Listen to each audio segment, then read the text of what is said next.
For the last 4 years, the GGP has provided scholarships to people involved in community service in underrepresented communities and pursuing a career in gaming and content creation. But the GGP has been in existence for 17 years, initially created as a list at GDC to provide a space for the LGBTQ+ people seeking out a community. So I started the GGP at GDC many years ago. My very first GDC was GDC 2006. It was the last GDC in San Jose.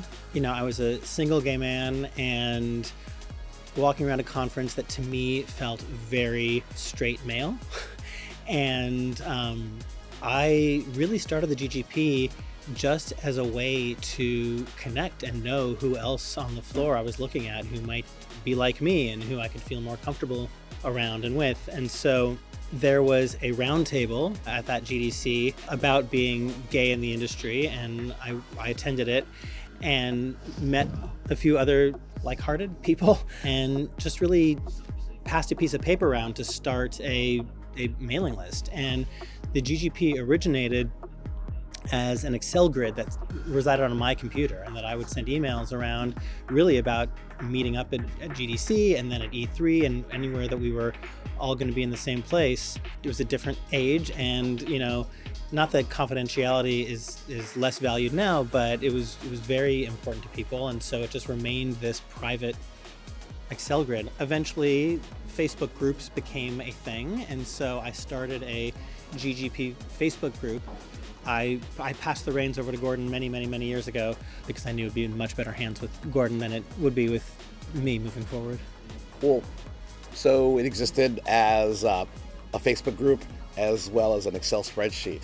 And the place where those things coexisted were in live events. Ryan talks often about trying to not be alone.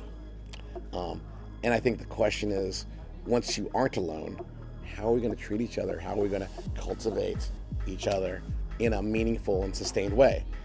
What we started to do was, as we moved from the spreadsheet to Facebook, Facebook was the first time we ever could see each other asymmetrically.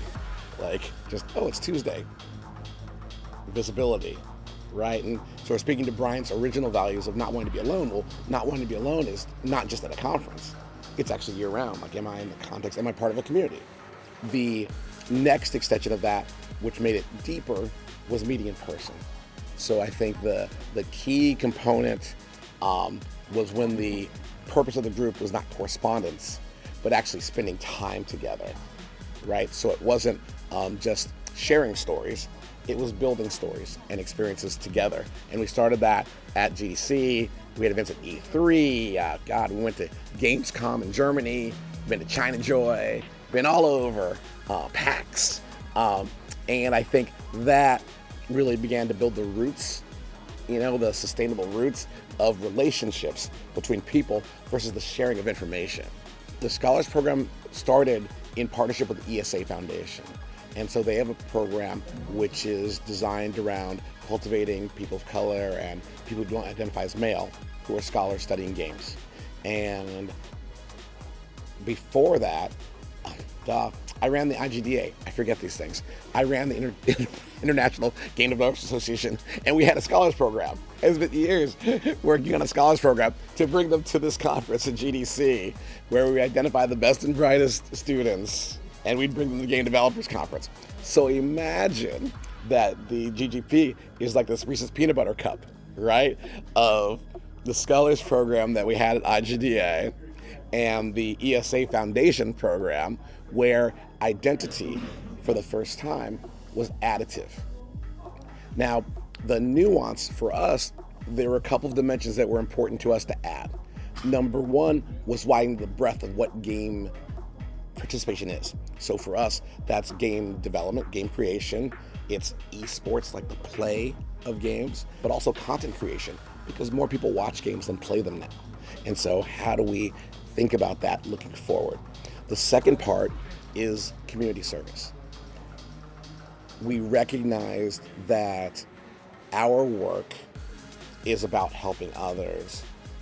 How can we cultivate that trait and really focus on a psychographic versus a demographic? How can we control and cultivate the things that people choose to do. And in this case, for us, focusing on people who do something for others and have a unique identity is what the scholars are all about. That's why it's so organic for us as we expand this year. And we're including people who do community service for people of color, for neurodiverse people, for people of all genders, for accessibility. Because to us, that willingness, that drive to help others is the trait that we're cultivating.